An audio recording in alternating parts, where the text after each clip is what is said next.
Assalamualaikum warahmatullahi wabarakatuh.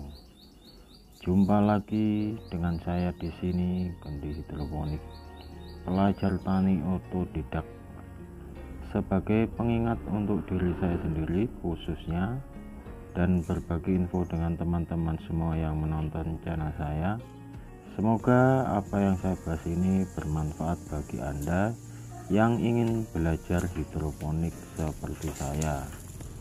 Sebelumnya jangan lupa untuk pencet tombol subscribe bagi yang belum dan nyalakan loncengnya di channel ini agar saya lebih bersemangat lagi membuat konten-konten yang bermanfaat bagi kita semua. Baiklah, kita mulai saja pembahasan kali ini tentang beberapa peralatan berhidroponik yang perlu kita punya. Ada yang wajib dan ada juga yang tidak wajib dimiliki. Apa sajakah itu? Yang pertama adalah modul. Untuk modul hidroponik ini wajib punya ya teman-teman, karena kita yang nggak punya sawah, logikanya mau dibawa kemana hubungan ini? Hahaha, salah deh. Maksudnya mau menanam di mana kalau Anda tidak punya modul atau tempat tanam hidroponik. Untuk sementara sudah saya buat seperti ini modulnya. Yang kedua adalah pH meter. pH meter ini menurut saya sifatnya gak wajib Anda miliki jika kadar air di tempat Anda sudah bagus. Tetapi jika kadar airnya jelek, misalnya terlalu asam atau terlalu basah, Anda perlu membeli alat ini. Fungsinya adalah untuk mengukur nilai pH dari larutan untuk pH meter air dan mengukur nilai pH dari tanah untuk pH meter tanah. Beda potensial listrik ini terkait dengan keasaman atau pH larutan atau pH tanah. Yang ketiga yaitu TDS atau EC meter. Alat ini berfungsi untuk mengukur ppm baku air sumur yang Anda gunakan untuk berhidroponik. Misalkan Anda menanam sayuran pakcoy atau bayam atau tanaman apapun itu yang membutuhkan ppm kisaran 1200 ppm, sedangkan ppm air sumur Anda 300.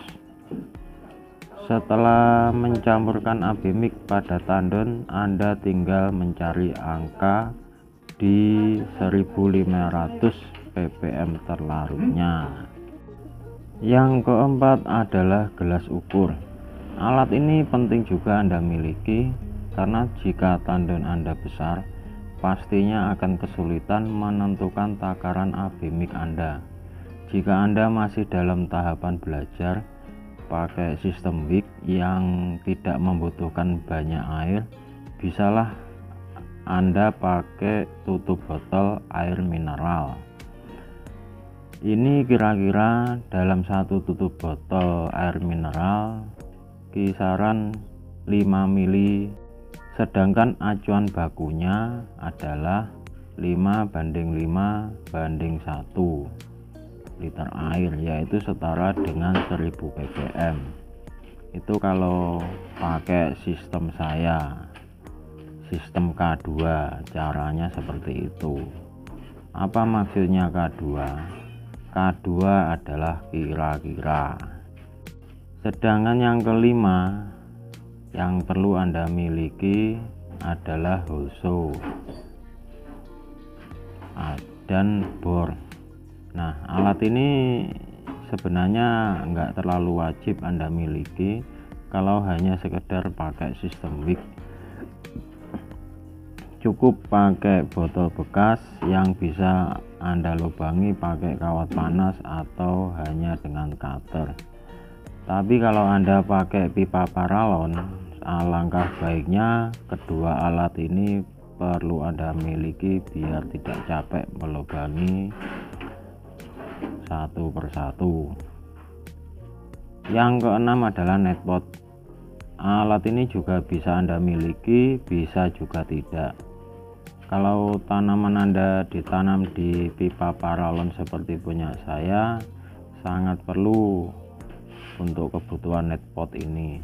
Tujuannya adalah supaya tanaman itu nanti tidak terbawa arus air. Jika Anda pakai asbes, saya rasa netpot ini tidak akan berguna sama sekali. Nah, yang terakhir adalah kain flanel. Kain flanel ini perlu Anda miliki karena fungsinya sebagai penghantar air nutrisi ke akar tanaman saat tanaman dari semai pindah tanam ke dalam pipa ya teman-teman, karena akar tanaman belum bisa mencapai air yang melarutkan nutrisi. Dan lagi kain flanel ini bisa digunakan berulang-ulang nantinya. Nah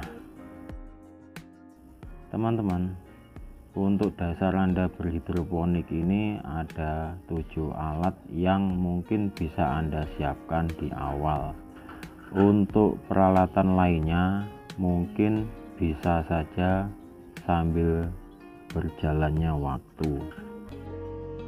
Sampai sekian dulu catatan saya tentang 7 macam perlengkapan dasar dalam berhidroponik. Dari saya, Kendi Hidroponik, pelajar tani otodidak. Jangan lupa ya, pencet tombol subscribe, like, dan lonceng untuk mendapatkan informasi pertama dari saya. Semoga berguna dan menghijaukan Indonesia. Wassalamualaikum warahmatullahi wabarakatuh.